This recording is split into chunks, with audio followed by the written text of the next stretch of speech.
여러분 안녕하십니까. TBC 시사 토크 총선 레이더 플러스의 황상입니다. 제가 이 시간을 통해서 늘 4.10 총선이 얼마나 남았는지 말씀드리고 있는데 이제 30여일 앞으로 다가왔습니다. 여야의 공천 작업은 이제 막바지를 향해 가고 있고요. 이에 따른 파열음도 계속되고 있습니다. 특히 이번 주는 관심을 모았던 국민의힘 TK 경선 결과가 발표됐습니다. 총선 레이더 플러스 시작하겠습니다. 오늘도 배종찬 인사이트 K 소장 나오셨습니다. 안녕하십니까? 안녕하십니까? 벌써 세 번째 시간이에요. 총선 레이더 네. 플러스가. 대구 경북 지역민들의 사랑을 좀 확인하실 수 있으신가요? 그렇죠. 저는 대구의 사위, 경북의 아들이니까요. 예. 무엇보다도 또 우리 정치의 본산, 또 대구 경북 아니겠습니까? 보다 정확한 정보, 선거 예측을 할 수 있는 판단의 기준을 잘 전달드릴 수 있도록 하겠습니다. 매번 이 시간에 제가 여쭤봤는데 본격적인 토크에 앞서서 이번 주 정치권을 한마디로 정리해달라고 부탁을 드렸는데 오늘은 두 글자 말고 네 글자로 해주세요. 지난번에 공천하셔서 네. 약간 좀 아쉬워서 네 글자로 부탁드립니다. 임팩트가 약했나요? 예. 자, 이번에는 정체불명. 네 글자입니다. 정체불명 어떤 의미인가요? 네, 정말 정체불명 네. 명입니다. 네. 말 그대로 친명공천, 비명행사, 친명행제. 과연 이런 공천이 있을까요? 과연 공천이 뭔지, 뭐 때문에 이렇게 이 자기 편을 또 공천하기 위해서 이렇게 큰 파장, 피범벅이 되고 있는 상황일지 이 부분이 참 정말 인상적이기도 하고 또 이런 공천밖에 못하나 하는 또 답답함도 있고 또 한편으로는 국민의힘 공천을 볼 때는 현역 다행이거든요. 그러니까 비명행사, 친명행제, 현역 다행 이런 걸 본다면 모르겠다 이게 뭐냐라고 많은 분들이 정말 화가 나실 것 같아요. 이런 공천 보면서. 네. 그래서 이걸 저는 네 글자로 줄여서 정체불명. 네. 게다가 지금 차은우까지 등장했지 않습니까? 이러다가는 정말 차인표나 차인태까지 등장하는 거 아닌가라는 우려가 됩니다. 네, 어쨌든 이번 한 주는 민주당 얘기가 많았던 건 사실인 것 같습니다. 자, 그럼 본격적인 토크 시작해 보겠습니다. 여론조사 전문가시니까 여론조사를 통해 본 이번 주 정치권의 움직임부터 정리해 보죠.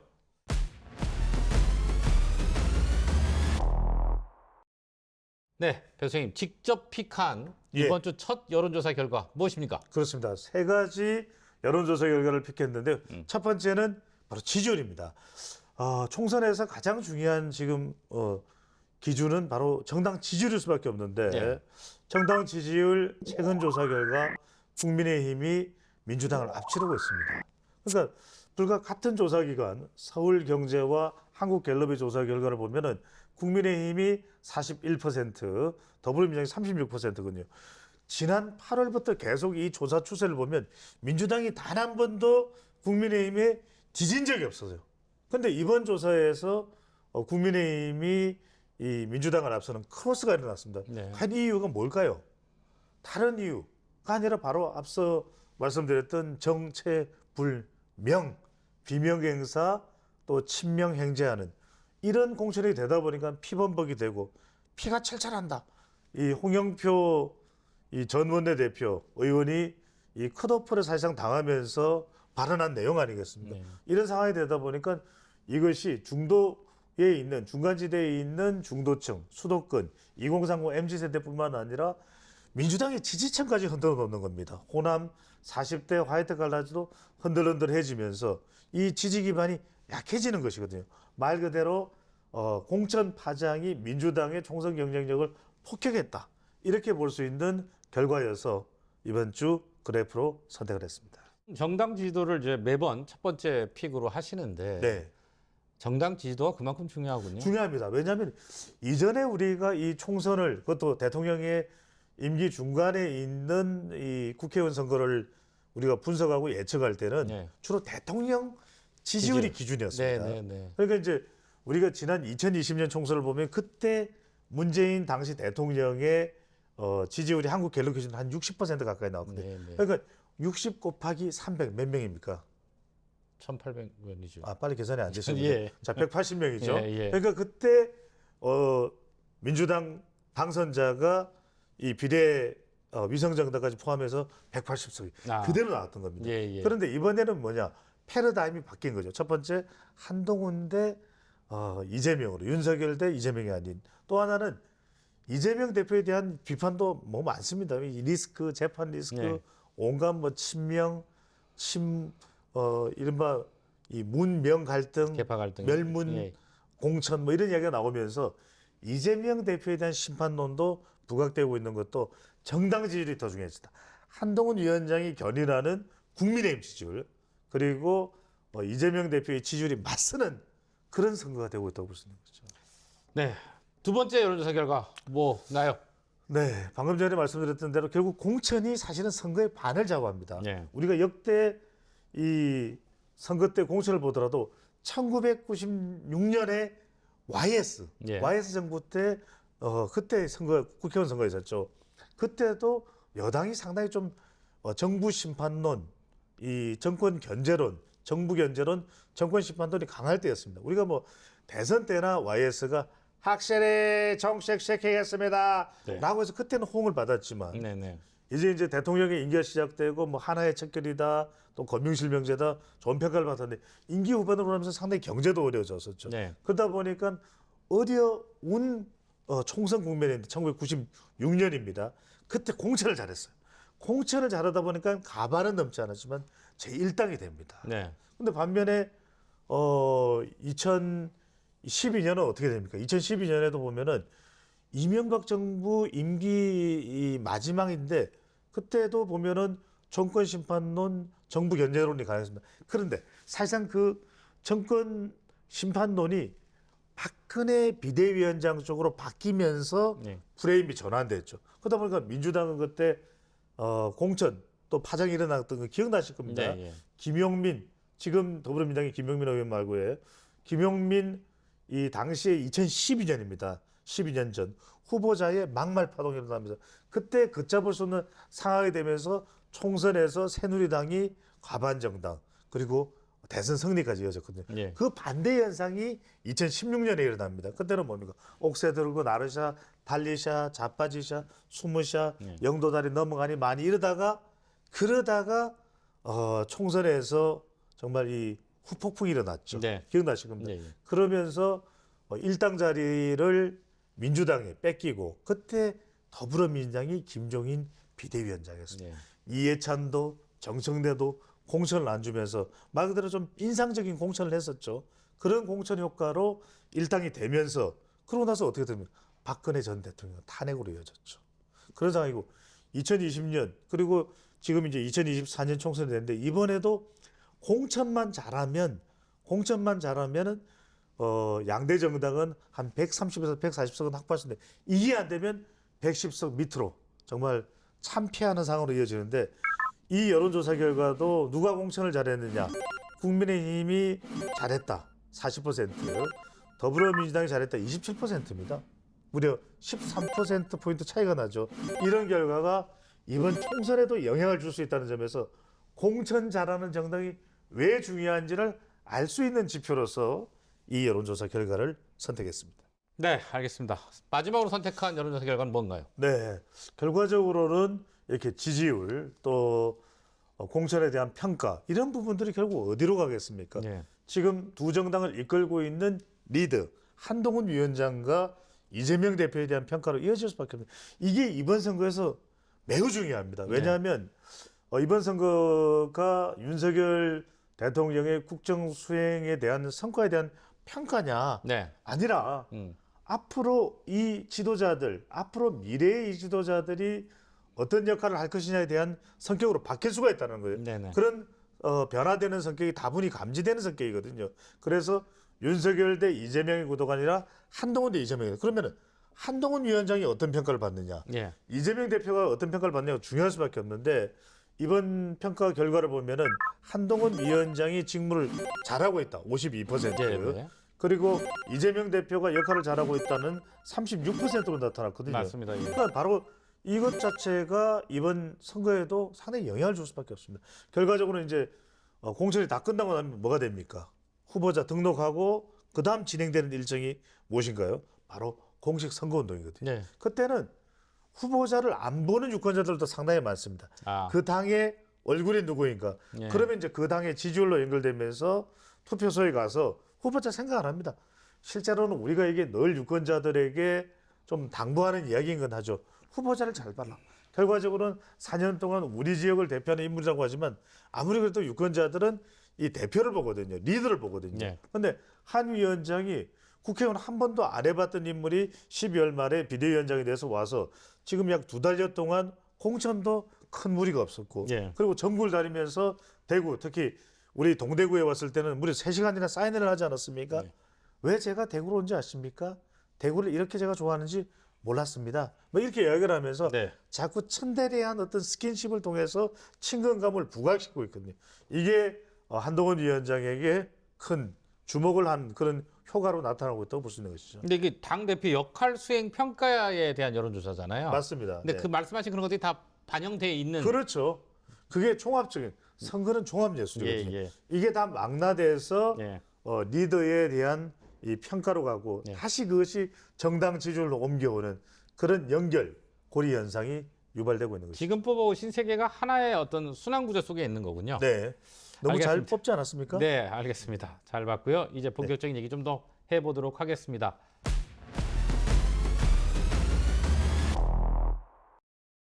네, 국민의힘 TK 25개 선거구 가운데 절반이 넘는 10여 곳의 선거구에서 경선이 치러졌는데 결과가 나왔습니다. 관심을 많이 모았는데 이제 단수와 경선 결과를 합쳐서 60% 이상이 이제 TK 공천자가 나왔어요. 먼저 현경화 기자의 리포트 보시고 얘기 이어나가도록 하겠습니다. 국민의힘 공관위가 발표한 2차 경선 결과 대구 서구 김상훈, 북구을 김승수, 수성구갑 주호영 의원 등 현역 3명이 경선을 통과했습니다. 달서구병에서는 권영진 전 대구시장이 현역 김용판 의원과 맞대결해서 승리했습니다. 경북에서는 포항 북구 김정재, 경주 김석기, 김천 송원석, 구미갑 구작은, 상주 문경 이미자 의원 등 현역 5명이 경선에서 승리했습니다. 과반 이상 득표한 후보가 없는 두 곳은 1, 2위 후보 간 결선 투표로 승부를 가립니다. 대구 중남구의 도태우 자유변호사협회 회장과 현역 임병원 의원, 그리고 포항 남울릉의 현역 김병욱 의원과 이상희 전 대통령실 춘추관장이 맞붙습니다. 또 1일 발표된 3차 경선 결과 대구 수성구을에서 현역 이인선 의원이 경선을 통과했습니다. TBC 현경아입니다. 자, 먼저 예상대로 현역 의원들이 대거 승리했습니다. 어떻게 평가하십니까? 그렇습니다. 이것도 제가 예상을 했던 부분 아니겠습니까? 네. 현역들한테 일단 이 시스템 공천은 뭐 유리할 수도 있다. 하지만 그런 지적에도 불구하고 시스템 공천을 가져갈 수밖에 없는 것은 결과적으로는 기회는 균형되게 그리고 원칙대로 적용돼야 되는 것이죠. 이른바 지금 국민의힘 공천을 가리켜서 당달 유달, 예. 당원에게 달렸고 유권자에게 달렸다. 그래서 이제 당달 유달이라고 하는데 너무 당연한 얘기 아닙니까? 당달류. 당연히 네. 당심하고. 끼어들지 마시고. 네, 알겠습니다. 근데 이게 우리가 뻔히 당연한 것 같아 보여도 그것을 제대로 하지 못하는 현상들이 사실은 공천에 많이 있었죠. 파장을 일으키고 아니 네. 지금도 보면은 예. 왜 여론조사 기관을 왜 선정을 했는지 또는 하위 평가를 어떻게 점수를 줬는지가 명확하지 않으면 숱한 정말 일파만파 민주당 정말 얘기시죠? 엉망진창이 예. 되는 그런 파열음이 날 수밖에 없는 것이고 네, 예. 그것을 최소화하겠다는 것이고요. 그런 상황이다 보니까 뭐 도전자 입장에서는 볼멘 소리가 나올 수는 있습니다만 분명히 국민의힘도 감점과 가점 제도가 있습니다. 네네. 그래서 실제로 부산 같은 경우에도 현역 의원을 이기고 그리고 공천을 받아내는 후보자들이 있어요. 장해찬 후보자가 그렇고 김희정 후보자가 그런 거 아니겠습니까? 그러니까 네네. 일괄적으로 우리가 무조건하고 도전자는 불리하다 이렇게 또 판단할 수가 없습니다. 그래서 제가 너무나 뻔한 이야기를 쓰지만 당달, 유달을 이야기하는 것은 결과적으로는 울산의 김기현 전 대표도 예. 경선을 거쳐서 됐죠. 결국 되는 것이고 예. 대구도 마찬가지 네, 아니겠습니까? 주호영 의원도 주호영 의원이 중진이라고 해서 무턱대고 단수 공천 받은 게 아닙니다. 경선을 거쳤죠 분명히 경선 거쳐서 당당히 그러면 도전자도 현역인데 내가 좀 불리하지 않습니까? 그래도 기회는 공평하게 주는 겁니다. 그렇기 때문에 승복할 수밖에 없는 것을 지금 볼 수가 있는 것이죠. 근데 그 TK에서는 특히 지금 이제 현역 의원 강세가 두드려졌고 권영진 전 시장 정도가 이제 공천을 받았는데 그 시스템 공천에서 뭐 말씀하셨지만 적어도 TK에서는 도전자가 많이 불리했던 것 아닐까요? 그럴 수 있습니다. 그래서 이제 황상현 앵커도 아실 텐데 제가 도전자에게는 더 많은 가점을 주자. 그리고 현역에게는 더 감점을 주자라고 이야기를 했지만 이걸 당장 실천할 수는 없는 거죠. 왜? 예. 합의를 거쳐서 공선과 또 공천과 경선의 규칙이 정해져야 되는 것이기 때문에 시간은 걸릴 수 있습니다. 부족하고 아쉬운 점은 있습니다만 그래도 무리수를 둬서 어떤 정말 근거 없는 그런 컷오프라든지 이것이 야기됐을 때 집권 여당으로서는 지금 여소야대 국면으로서는 절대적으로 불리한 상황으로 몰릴 수도 있습니다. 공천 잡음이 불거질 수밖에 없고 이걸 이른바 윤석열 대통령과 한동훈 위원장의 갈등으로 번지게 되면 이건 뭐 걷잡을 수 없는 거 아니겠어요? 그런 점에서는 그래도 좀 아쉽지만 공천 관리가 무난하게 또 되고 있다라고 볼 수가 있겠죠. 이어서 결과론적으로 아까 말씀하신 대로 TK 중진 5선 주호영 의원 됐고요. 3선 김상훈 의원 됐고 그 윤재욱 원내대표 단수 추천 받았습니다. 어떻게 보세요? 이게 결국 당달 유달의 결과로 봐야 합니까? 물론 그렇게 보더라도 현역이 유리할 수밖에 없는 시스템 공천 상황이라는 것은 이미 익히 예. 이제 분석을 예. 해드렸습니다. 우리 지난 시간을 통해서. 그래서 이제 좀 아쉬울 거예요. 그래도 여전히 현역 중진 또 유력 의원이 상당히 유리할 수밖에 없는 것이냐 아쉽죠.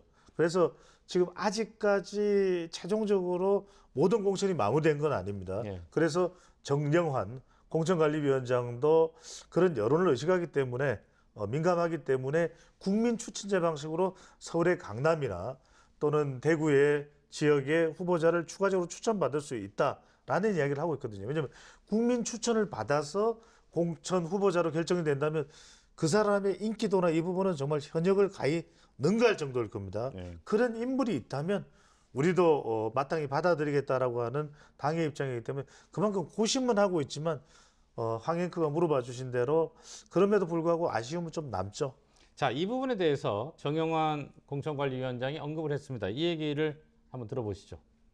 생각보다 이제 현역들이 방어를 많이 한 것 같아요. 그 감산하고 이런 것들이 생각보다 많이 반영이 될 수 있는데 그 신인 후보자들이 좀 득표율이 좀 낮더라고요. 그래서 이게 벽은 있구나, 현역이 가지고 있는 메리트는 있구나. 자, 소장님. 정 위원장의 발언을 보면 현역 의원이 유리할 거라고, 그러니까 가감 선점을 했을 때 유리할 거라고 예상하지 못했던 것처럼 들려요. 지난주에 뭐 지금도 도전자의 배려가 더 필요하다고 말씀을 하셨는데 이게 예측이 됐는데 몰랐다는 얘기입니까? 뭐 의도적으로 그러지는 않았겠죠. 예. 근데 첫 번째로는 정공관위원장만 하더라도 예. 이 정치판에 있었던 분은 인물은 아니기 예, 때문에 예.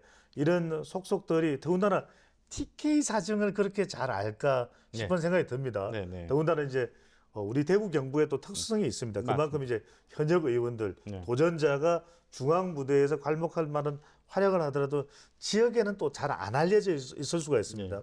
그런 부분들이 이제 좀 간과된 부분도 있기 때문에 뒤늦게지만 그 부분을 또 알아차리는 이 정공관위원장의 설명으로 볼 수 있겠고요. 그렇기 때문에 뭐 고육지책이라고 할까요?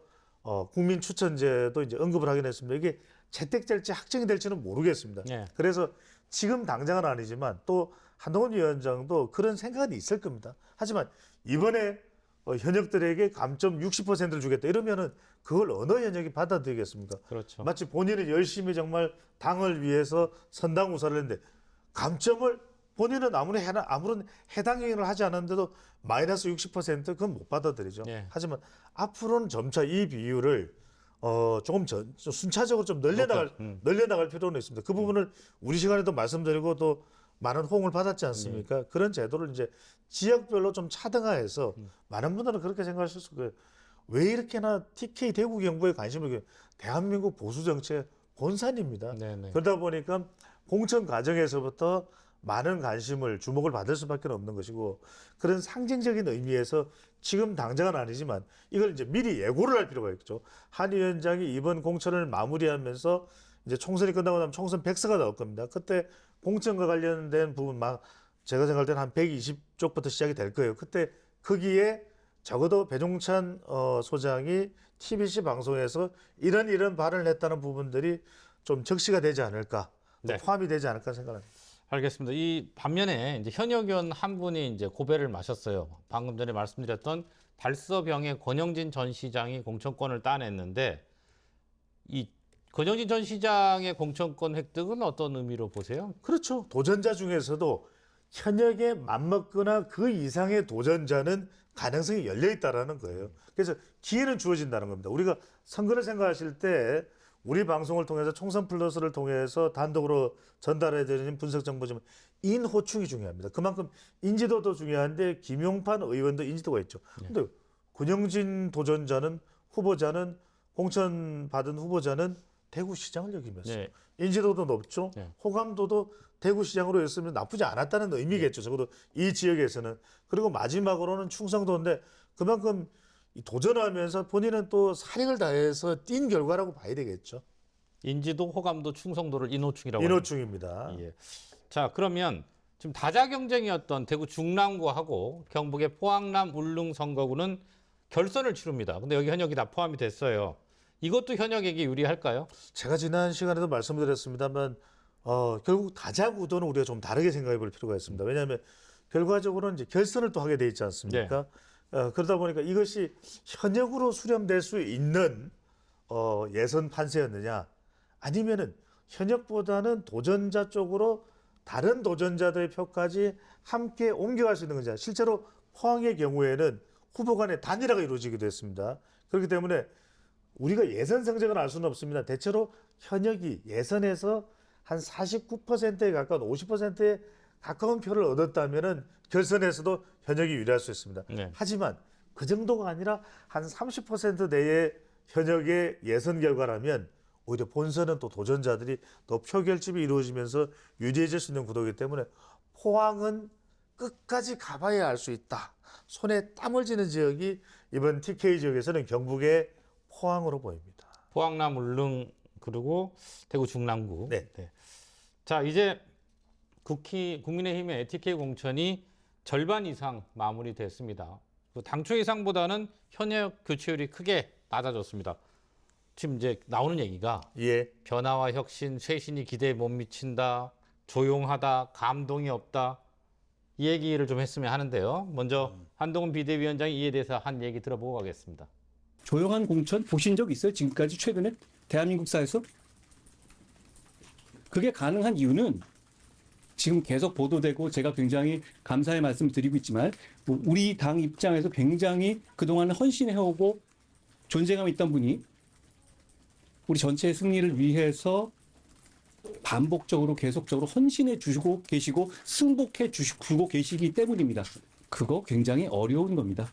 자, 뭐 한동훈 위원장의 얘기도 이해가 돼요, 배 소장님. 예? 근데 이 감동이 없다는 지적 어떻게 생각하세요? 대구 경북에서는 이런 얘기가 많이 나옵니다, 지금. 근데 반문하고 싶어요. 뭐가 감동이죠? 그러면 현역 다 몰아내고 신인으로 다 교체해버리면 감동인가요? 이 다음 질문이 그거였는데요. 그러니까요. 네, 제가 네. 다음 질문까지 네. 간파를 해버린 거죠. 네. 그러면 과연 조용한 공천에 우리가 익숙해지지 못한 그동안 그렇게 정치판이 아수라장이었던 겁니다. 네. 원칙도 없고 기준도 없고 그러다 보니까 그냥 당의 이 이른바 주류에서 결정하는 대로 정말 깜깜이 공천 아니었습니까? 네. 호떡 공천 아니었습니까? 그러니까 적어도 제발 시험 출제 기준이라도 알고 시험을 보러 가야 될 거 아니겠습니까? 이런 차원에서는 물론 이 혁신이냐 뭔가 파격적인 공천이냐 그건 아닐 수가 있죠. 그런 아쉬운 점은 제가 이미 말씀드렸습니다. 차근차근 이 부분은 좀 개선해 나갈 필요가 있다. 근데 더 중요한 것은 왜 조용한 공천이 좋은 평가를 받을 수밖에 없냐면 승복하는 공천입니다. 이 세상에서 제일 중요한 공천은 제일 소중한 공천은 승복할 수 있는 공천이어야 됩니다. 네. 나는 억울해서 도저히 못 참겠어요 하는 건 공천이 아닙니다. 네, 네. 그건 이른바 개천이 될 수 있고 그건 정말 잡천이 될 수가 있는 거죠. 네, 네. 정말 공천이라는 것은 공적인 의미를 담고 있는 것이거든요. 국민의 대표 기관인 헌법기관인 국회의원을 뽑는 거라면 적어도 조용하다 시끄럽다가 아니라 제일 핵심은 뭐냐 승복할 수 있습니다. 조용하다는 것보다 더 중요한 것은 국민의힘이 대체로 승복을 하고 있다라는 거예요. 왜? 적어도 출제 기준은 알려서 이대로 할 겁니다. 당헌 당규에 정했습니다. 우리 진행합니다. 그것이 중요하다라는 거예요. 말씀하신 대로 좀 딜레마인 것 같아요. 지난 총선에서 국민의힘 전신도 TK 공천 학살이라는 얘기를 아주 뭐 일상용어로 썼습니다. 그리고 거기에 대해서 반발도 컸고 그것 때문에 졌다는 얘기도 있었고요. 네. 근데 이제 교체폭이 줄어드니까 이제 반대 얘기가 나오는 거죠. 이게 어느 쪽이 더 중요한 겁니까? 쇄신도 중요하긴 하지 않습니까? 그렇죠. 그래서 혁신이 중요하다는 것을 계속 제가 강조드리는 것이고 제가 지금 목이 마를 정도로 계속 말씀을 드리고 있는 겁니다. 네. 근데 그 이야기는 뭐냐면 물은 드릴게요. 결국 바꿔야 되겠지만 그걸 무리하게 정말 물리학이라는 건 무리하게 이렇게 진행이 된다면 그건 분명히 예. 엄청난 파장이 일어날 수밖에 없는 것이고 어떤 정당처럼 피범벅이 될 수밖에 없는 것이고 그런 식으로 갔을 때 효과가 있느냐 없느냐 우리가 뭐 알 수는 없지만 역대 선거를 들여다보면 공천이 시끄러워 가지고 잘 되는 집안이 없었어요. 그렇다면 적어도 원칙과 기준에 따라서 진행이 됐을 때 승복을 할 수 있다. 이게 제일 중요합니다. 네. 승복을 해낼 수 있는 공천이냐 아니냐가 핵심이 되는 것이죠. 이 관련해서 한 가지만 더 여쭤볼게요. 네. 그리고 물 드십시오. 네. TK가 사실 큰 폭의 현역 의원 교체를 전망했던 가장 큰 이유는 우리 배 소장님도 여러 차례 말씀하셨지만 보수의 텃밭에서 변화와 혁신을 이끌어야 전체 선거에서 그 메시지를 전달하고 전국적 바람을 일으킬 수 있다 이거 아니었습니까? 그럼 이 부분은 어떻게 되는 거예요? 그렇죠. 이제 이 부분은 정책으로 전환해야 됩니다. 저도 남아 있는 이제 두 가지의 또 이런 혁신을 강조할 수 있는 부분은 남아 있는 것은 이제 하나는 이제 위성정당입니다. 국민의 미래 이 위성정당의 이 후보자 선정을 어떻게 하느냐. 네. 저도 여기만큼은 여성과 청년을 많이 배려하는 한 위원장의 모습을 볼 수 있는. 그래서 실제 당직자를 지금 국민의 미래 대표의 자리에 또 임명을 한 거 아니겠습니까? 또 하나는 뭐냐면 공약입니다. 한동훈 위원장이 계속해서 동료 시민 여러분을 이야기하고 전국을 다니면서 대한민국 정치가 바뀌어야 된다고 5천만의 문법을 이야기했다면 네. 적어도 국민의힘 혁신이 공천을 통해서는 이제 제한적이었어요. 네. 큰 폭은 아닙니다. 그래도 조금은 효과는 있습니다. 그렇다면 이제는 이 공약을 통해서 얼마나 국민의힘이 집권 여당으로서 혁신적인 모습을 보여줄 수 있느냐. 이게 이제는 총선 결과와 총선의 성과와 연관이 돼 있다고 봐야 되겠죠. 네, 이번에는 대구 경북 25개 선거구 가운데 경산 얘기를 좀 해볼게요. 이게 이제 최대 격전지로 떠오르고 있어요. 그렇습니다. 지난주 금요일에 TK 현역 의원으로는 처음으로 윤두현 의원이 불출마를 선언했고 네. 그러고 나서 그러니까 이번 주 월요일 날 조지현 전 대통령실 행정관이 단수 공천을 받게 됩니다. 이런 일련의 이 움직임을 어떻게 해석할 수 있을까요? 정말 격전지다 이렇게 볼 수가 있겠죠. 그만큼 최경환 전 부총리의 정치적 그림자가 매우 짙게 드리워진 지역이죠.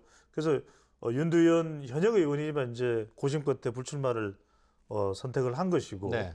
그래서 현역 불출마 지역이기 때문에 대구 경북에서 아쉽다고 지적받는 것이 바로 신인의 또 도전 아니겠습니까? 네, 예. 그래서 조지현 전 행정관에게 네. 행정관이죠 기회를 준 것입니다. 그건 뭐 이제 그런 일련의 과정들은 말 그대로 좀 혁신성을 기했다 이렇게 이제 볼 수가 있겠죠. 왜냐하면은 뭐 불출마하는 지역이기 때문에 그런 전략 공천도 이제 가능할 수 있기 때문인 것이고요.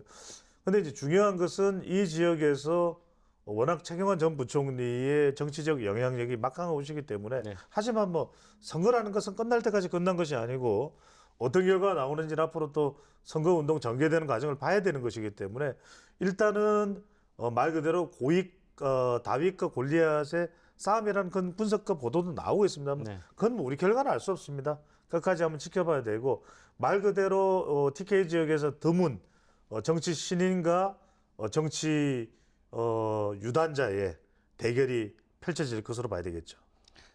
결과를 예측하기는 어려울 거고요. 근데 한 발 더 들어가 보면 예. 선거 양상은 어떤 식으로 좀 진행이 될까요? 사실은 초반은 상당히 최경환 전 부총리의 또 판세 주도가 예상이 됩니다. 네. 그럴 수밖에 없겠죠. 높은 인지도에다가 선거는 결국 인호충이라는 말씀을 드렸죠. 호감도도 높습니다. 자기 지역이니까요. 그다음에 충성도도 적극적으로 투표를 해줄 그런 유권자들도 상당히 있을 것으로 예상이 됩니다만 또 다른 관점도 본다면 박근혜 전 대통령의 영향력도 중요한데 박 전 대통령이 공개적으로 표면적으로 지원할 수 있을까 그러기는 어려울 겁니다. 반면에 조지현 전 행정관의 경우에는 전략 공천을 받은 데다가 많은 관심을 받다 보니까 또 여기에는 이 윤석열 대통령의 이른바 윤심 또 한동훈 위원장의 또 지금 대구에 대한 환심도 있거든요. 이 네. 환심이 최근에는 한심이 됐습니다. 그러다 보니까 마치 한동훈 대 최경환의 대결, 최경환 대 윤석열 대통령, 윤석열의 대결 이렇게 되면 또 알 수가 없는 겁니다. 그러니까 초반 판세는 최경환 전 부총리가 주도하겠지만 중반 종반으로 가면서 상당히 박빙전개가 될 가능성도 열려 있는 것이 바로 경산이라고 할 수 있겠죠. 왜냐하면 이건 조지현 전 행정관의 선거가 아니라 말 그대로 최경환 대 윤석열 대통령, 최경환 전 부총리 대 한동훈 위원장의 대결 구도도 될 수 있기 때문에 단순히 정치 유단자와 정치 신인의 대결로만 볼 수 없는 것이 바로 경산으로 볼 수 있겠습니다. 조금 전에 말씀하셨지만 박근혜 전 대통령이라는 변수가 있는데 지금 사실 박 전 대통령은 유영아 달서갑에 그렇죠. 공천을 신청한 유영아 변호사 외에는 정치와 선을 긋고 있는 모습이거든요. 그렇죠. 유영아 변호사의 경우에는 달서갑에 지금 네. 출사표를 또 던지고 있는 상황이기 예, 예. 때문에 박근혜 전 대통령이 항상 기회가 있을 때마다 외부 발언할 때마다 유영아 변호사를 통해서 말씀해 주세요 라고 하기 때문에 네. 그만큼 박 전 대통령의 뭐 암묵적이든 직간접적인 영향력은 유영아 변호사 단 한 명이라고 봐야 되겠죠. 만약에 말씀하신 대로 한동훈 위원장이 아마 TK에서 한 군데 정도 온다면 여기로 오지 않을까 싶은데요. 그렇습니다. 경산을 거쳐서 이제 예. 대구로 진입을 하겠죠. 이른바 경대 전략인데 그걸 통해서 이제 TK에서 전석 싹쓸이를 하겠다. PK도 물론이겠지만 네. 그런 전략이기 때문에 사실상 이 지역이 최경환 개인 대 국민의힘의 대결 구도가 펼쳐진다고도 볼 수 있겠죠. 네, 일단 지켜봐야 하겠습니다.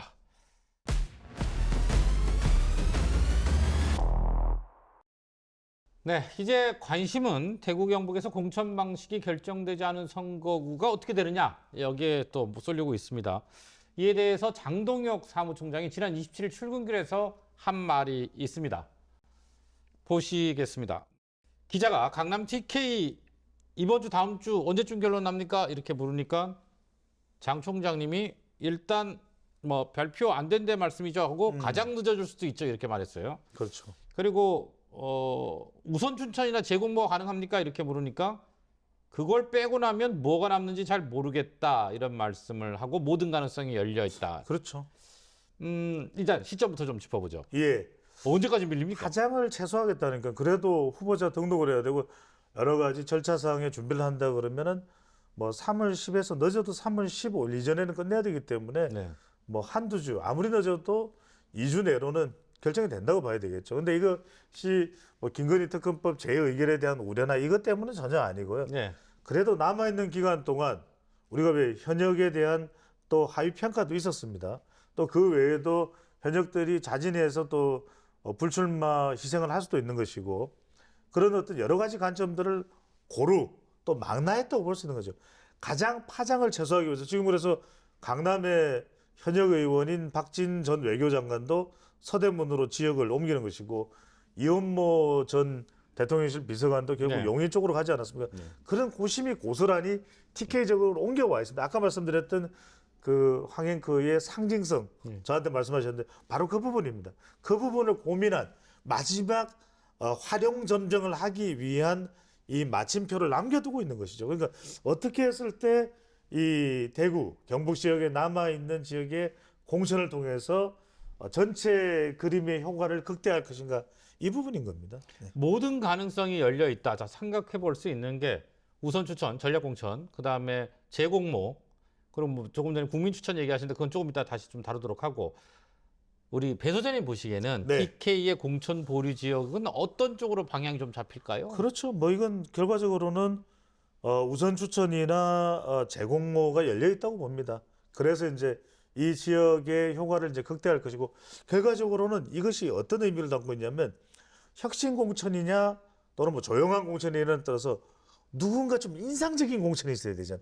아직까지는 특별하게 이 사람이 국민의힘으로 입성하는 거예요. 이런 인재가 없지 않습니까? 그런 카드가 아직 남아 있습니까? 그런 카드가 남아 있을 수도 있는 거예요. 아. 그것이 바로 이제 우선 추천이나 재공모입니다. 재공모가 사실은 국민 추천의 성격까지도 담고 있는 겁니다. 네. 그러니까 이걸 통해서 막내에서 국민 추천을 한다는 것이 어떻게 뭐 여론조사를 할 수 있는 것도 아니고 네. 그러니까 이런 걸 통해서 다른 사람들이 많은 사람들이 깜짝 놀랄 만한 그런 인물이 영입돼서 발표되는 가능성도 남겨두고 있는데 제가 분명하게 말씀드릴 수 있는 것은 저는 아닙니다. 네, 그래서 그건 저는- 알 것 같은데요, 네, 소장님. 놀랍긴 하겠네요. 네. 근데 그 혹시 저희 기자들도 다 그걸 관심 있게 계속 팔로우를 예. 해왔는데 모르겠거든요. 지금 이 순간 거의 이제 선거가 30일 남았는데 새로운 물론 이전의 선거에서도 이런 모습을 보긴 했어요. 예. 새로운 분들이 나오는 거를 그럴 가능성이 여전히 열려 있다고 여전히 열려 있다고 봅니다. 저는 그런 가능성이 또 선거의 효과를 극대화할 수 있거든요. 아직까지는 민주당이 공천 잡음이 많고 국민의힘이 조용한 공천을 하기 때문에 더 좋은 점수를 얻고 있죠, 국민의힘이. 하지만 그렇다고 해서 그것이 총선 승리와 연결된다는 걸 100% 보장할 수 있습니까? 얼마 전에 한 후보자가 방송에 출연을 해서 150에서 160석 국민의힘이 할 수 있다고 해서 정말 이 한동훈 위원장이 입단속을 차단했죠. 긴급 입단속을 예, 시켰습니다. 예. 그런 이유는 뭐냐면 결국 느슨해져서는 안 된다. 마지막에 뭔가 활용점정할 수 있는 한 수가 필요하거든요.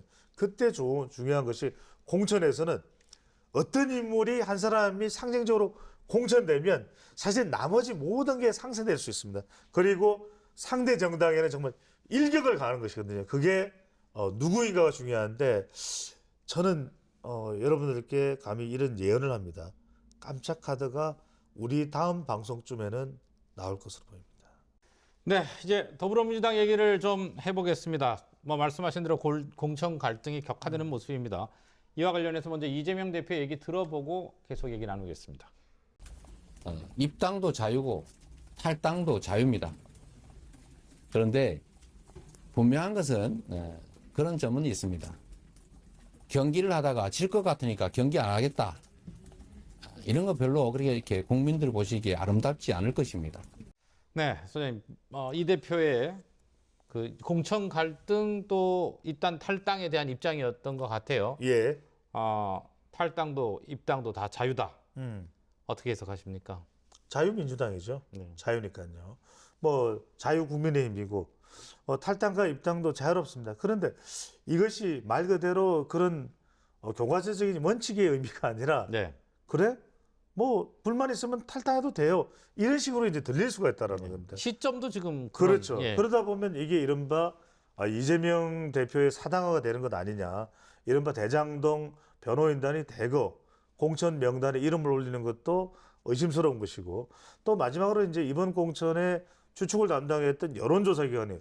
왜 이 조사기관들이 선정이 됐는지 그리고 추가 선정된 배경은 뭔지 그리고 나중에 논란이 되니까 배제한다고 하면서도 기존에 여론조사했던 것은 그대로 아무런 문제가 없다고 이렇게 이야기가 되다 보니까 말 그대로 윤재욱 국민의힘 원내대표가 상대 정당에 대해서 비명 행사고 친명 행제라고 이야기를 했는데 사실 이런 이야기가 원색적인 비난이라고 인식이 돼야 되지 네. 고개를 끄덕이면 안 되거든요. 그런데 우리가 이제 이 여론조사 결과도 이제 우리가 선정을 해서 소개를 해드리지만 그 조사 결과를 봐도 공천에 대한 평가가 엇갈리고 있어요. 네, 네. 국민의힘은 양호한 반면에 좀 호평을 받는 반면에 굉장히 지금 민주당의 경우에는 악평을 받고 온갖 손가락질을 받고 있는 상황이거든요. 그러다 보니까 비명행사, 친명행제에 고개를 끄덕이게 된다는 거예요. 이렇게 되면 뭐가 문제냐면은 이재명 대표의 입당하려면 입당하고 탈당하려면 탈당해라 자유다라는 것이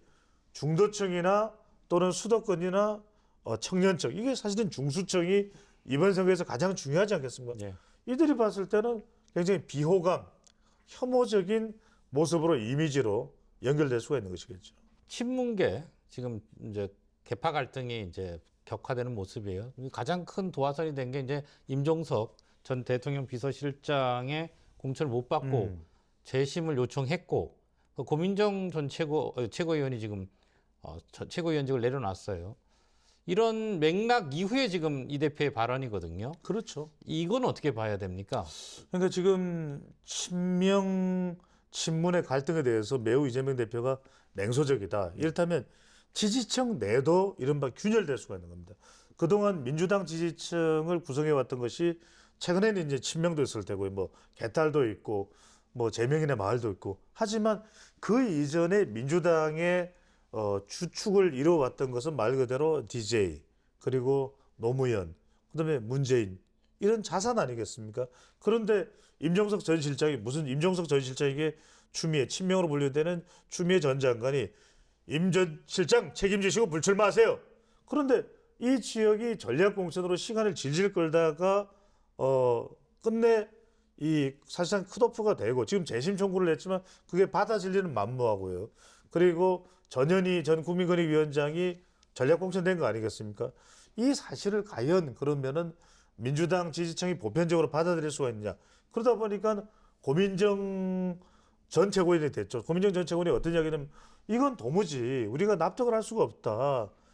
이 정도 이제 시간을 끌었으면 임종석 전 실장에게 공천을 주는 것 외에는 뭐가 있겠느냐라고 이야기하면서 정말 이런 식으로 간다면 나는 정말 최고위원 못하겠다고 하니까 정성호 의원인가요?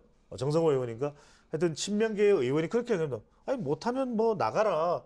이런 식이 되니까 최고위원직을 내려놓는다고 그랬거든요. 그러다 보니까 지금 이게 일파만파 퍼지는 게 홍영표 전 원내대표 의원도 지금 의총회에서 피범벅 이야기다 칠갑 이야기를 했다가 철철 이야기를 했다가 가죽 이야기를 했다가 네. 컷오프를 당했죠. 네. 서른 전 의원은 오선의 중진입니다. DJ계부터 쭉 이어왔던 민주당의 자산이죠. 그런데 탈당했죠. 그러니까 이런 상황이 저러보니까 서른 의원인 경우에는 연상군이라고 이야기를 합니다. 자기가 살기 위해서 정말 민주당을 죽이고 있다. 이런 발언을 하고 있다고 말이거든요. 근데 문제는 뭐냐면 이런 상황이 되면 정말 고민정 전 최고위원도 고민하다가 이런 정도의 발언까지 대립각을 세워서 도저히 못 참으니까 그러면 과연 앞으로 향후 총선일까지 적지 않은 시간이 남아 있는데 뭐 선거라는 것은 하루 전날 다르고 이틀 전 다르고 일주일 전 달라요. 네. 근데 문재인 전 대통령이 지난 2월 4일 이재명 대표가 이 양산의 평산책방찬 때 얼마나 한대를 냈으면 이 대표 왔어요. 아이고 상처가 그대로네. 그대로 상처가 보여요. 하면서 정말 두 손으로 꽉 껴안아줬어요. 네. 지금 심정이 어떨까요? 우리가 정치적 추론을 해보면 이 대표 이러면 곤란한데 이건 아니에요. 이러지 않을까. 그럼 상당히 이 똘똘 뭉쳐도 원팀이 돼도 선거라는 건 될까 말까인데 점점 임 전 실장을 분기점으로 해서 기점으로 해서 이른바 친문 지지층과 친명 새로운 지지층들이 갈라서게 되는 그런 상황까지도 예상해 볼 수가 있는 것이겠죠. 네, 네, 네. 알겠습니다. 민주당 얘기는 이 정도에서 정리하도록 하겠습니다.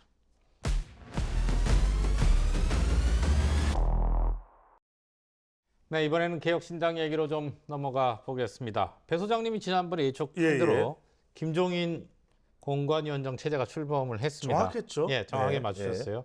일단 김종인 위원장 얘기 들어보고 얘기가 나겠습니다. 아니요, 후보야 뭐 적격 사유, 부적격 사유만 없으면은 타낼 수밖에 없는 거죠. 신청한 사람들 중에서.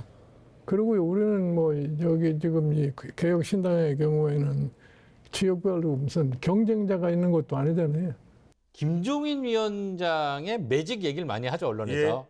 이번에는 통할까? 이렇게 어떻게 전망하세요? 매직보다는 상식입니다. 네. 순리입니다. 그러니까 김종인 매직이 이전에 통했던 이유는 그게 상식이었기 때문입니다. 그게 정도였기 때문입니다. 그런데 지금은 과연 그러면 개혁신당이 정도이고 순리일까요?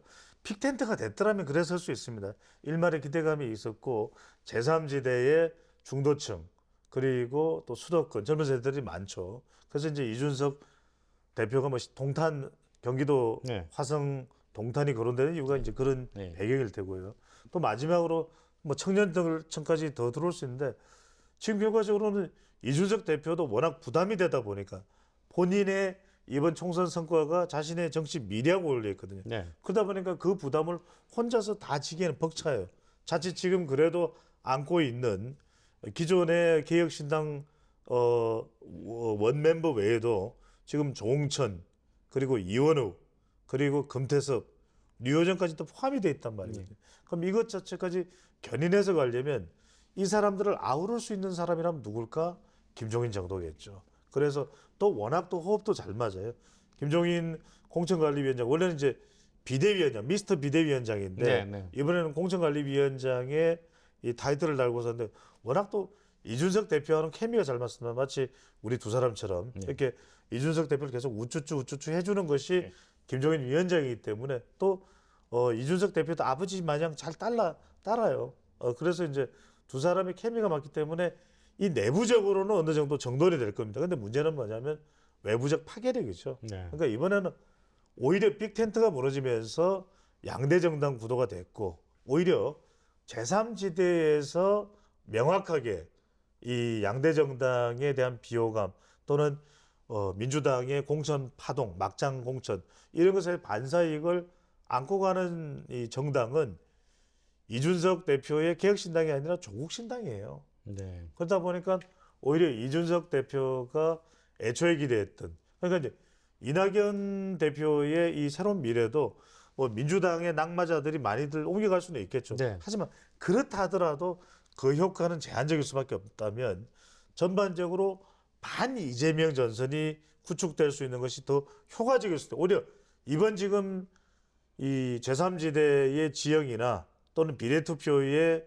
이 모양새를 보면 오히려 반 이재명 쪽이 더 많은 효과를 얻어갈 수 있는 구조가 되고 있단 말이거든요. 그런 점에서는 조국 신당이 이 반사이익을 가져갈 수 있는 가장 큰 수혜를 누리는 정당으로 볼 수가 있겠죠. 네, 김종인에서 시작해서 조국까지 갔는데요. 네. 개혁신당이 이번 총선에서 지역구를 후보를 얼마나 낼 수 있다고 보세요? 그리고 TK는 거기에 얼마나 포함이 될까요? 그렇죠. 대체로 이제 누구든 그런데 후보자는 다 나올 수가 있습니다. 왜냐하면 네.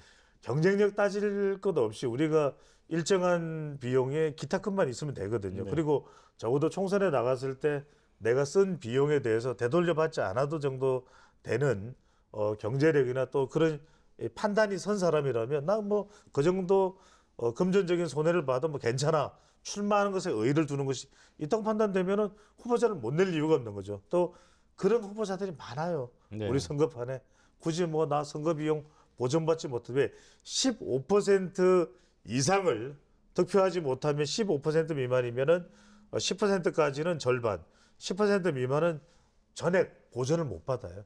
그렇다 하더라도 나 출마하겠습니다. 나 출마할게요 하는 사람들이 넘쳐나요. 그러니까 후보자는 내지만 그 영향력이잖아요. 영양가잖아요. 실제 지역구에서 당선 가능성을 저울질해 볼 수 있는 후보자는 거의 드물 겁니다. 그런 점에서 몇 명이냐가 중요한지가 아니라 실제 경쟁력을 발휘할 수 있는 인물은 거의 없을 것이다. 다만 이제 비례투표에서 김종인 매직을 얼마나 좀 활용할 수 있느냐 이게 이제 관건 정도로 봐야 되겠죠. 개혁신당은. 네, 앞서 말씀하신 대로 이준석 대표가 어디로 출마하느냐가 관심입니다. TK 아니면 다른 곳 중에서 지금 경기도 동탄을 시사하는 발언을 했습니다. 이 얘기 듣고 계속하겠습니다. 당연히 우리 반도체 벨트에 대한 관심이 많은 상황이고, 그리고 두 분의 현역 의원께서 이걸 성사하기 위해서 굉장히 많은 노력하고 있기 때문에 제가 거기에 힘을 보태서 경기 남부 벨트를 이룰 가능성도 배제하지 않고 보고 있고요. 실제로 동탄 같은 경우에는 화성시 정과 화성시 을로 지역구가 분구가 되게 되면은 그 부분에 대해 가지고는 검토를 할 수 있습니다. 자, 오늘 토론의 마지막 질문이 될 것 예. 같은데요. 지난번에 이 대표의 대구 출마 가능성 되게 낮게 보셨어요. 정확하게 예측을 했죠. 근데 이제 동탄 얘기가 또 나왔어요. 예. 그럼 TK는 이제 끝난 건가요? 어떻게 되세요? 이제 동탄으로 가는 게 좀 기울었다 봐야 되나요? 그렇게 이제 동탄 쪽을 판단하는 이유는 결국 당선 가능성입니다. 네. 지역구를 안 나갈 수 없는 상황이 된다면 일단 첫 번째 가정으로는 그렇게 된다면 지역을 따져봤을 때 계속 전국을 지금 다 저울질하고 있거든요. 강주라고 아니겠습니까? 호남이라고 아니겠습니까? 그런데 이제 동탄을 이야기하는 것은 방금 전에 이제 이준석 대표 발언도 들었지만 이쪽에 젊은 세대 인구가 많습니다. 그러다 네. 보니까 이준석 바람이 일어날 수도 있는 것이고 또 한편으로는 양양자 미세스 반도체 아니겠습니까? 미세스 반도체와 함께 이제 나가게 되면 여기 이제 반도체 공장이 있기 때문에 상당히 주목을 받을 수 있다. 이준석 대표도 과학을 강조하고 서울과학고등학교 출신 아니겠습니까? 네네. 그런 점이 이제 주목받을 수 있다는 것인데 실제 여론조사를 실시를 해보면 그다지 당선 가능성이 높지 않을 수 있어요. 그래서 이것도 어떻게 보면 내가 참 해볼 거 많이 해봤는데 여론조사 이런 결과들을 보니까 이제 3월 중순 되면 여론조사 결과가 쏟아질 거 아니고 네. 이준석 대표가 나오는 것도 관심사겠죠. 그러면 방송에서 막 당선 가능성이 높다면 의사하겠지만은 당선 가능성이 별로 없는데요. 그러면 기운이 축 빠지겠죠. 그러면 그런 상황에서 마지막 김종인 매직이 여기에서 매직이 발생합니다. 어떤 매직이냐? 우리 이준석 대표는 앞으로의 정치적 미래고 자산이기 때문에 비례대표로 가야 된다고 봐요. 네. 내가 이것은 어떻게든 관철시켜야 된다고 봐요. 라고 한다면 본인이 아니라 네. 김종인 대표의 바램으로 김종인 대표 그 정치적 연륜이 많은 이른바 미스터 선거라고 하는 네. 간달프라고 하는 반지의 제왕에 김종인 공천관리위원장이 이준석 대표가 비례대표로 가서 전국을 지휘해달라. 이걸 마지못해 수용하면서 비례대표로 갈 가능 제가 알 수는 없습니다. 단정할 수는 없습니다. 하지만 우리 시청자분들이 알다시피 배종선 소장이 예측하는 것이 다 맞아떨어져요. 네. 그런 걸 본다면은 상당히 그런 다양한 가능성을 좀 열어둘 필요가 있을 것으로 분석됩니다. 네, 이제 총선 레이더 플러스 마칠 시간인데요. 배 소장님 늘 하던 거 네, 다음 주 주목되는 정치 이슈 정리 좀 해주시죠. 그렇습니다. 많은 분들이 궁금해하실 텐데 두구두구두구두구. 네. 다음 주는요 TK입니다. 아, 제가 아는 그 TK가 맞습니다. TK입니다. 네. 자, TK인데 왜 그러냐면 국민의힘 공천 마무리가 이제 TK 아니겠습니까? 네네. 그만큼 주목되고 있기 때문에 과연 어떻게 마무리되느냐. 우리가 아무리 맛있는 음식도 또 아름다운 그림도 마지막에 그 한 점, 마지막에 조미료를 어떻게 처리하느냐. 이게 결정적이거든요. 네. 마지막 레시피. 바로 이 부분이 투입될 수 있는 시점이 바로 다음 주고 그 지역은 TK. 영어로 TK, 우리말로 탱크. 네. 그럼 다음 주에도 또 그 내용을 분석해야겠네요. 그렇습니다. 놓치시면 안 됩니다. 예. 네, 총선 레이더 플러스 여기까지입니다. 다음 주에 뵙겠습니다. 시청해주셔서 고맙습니다.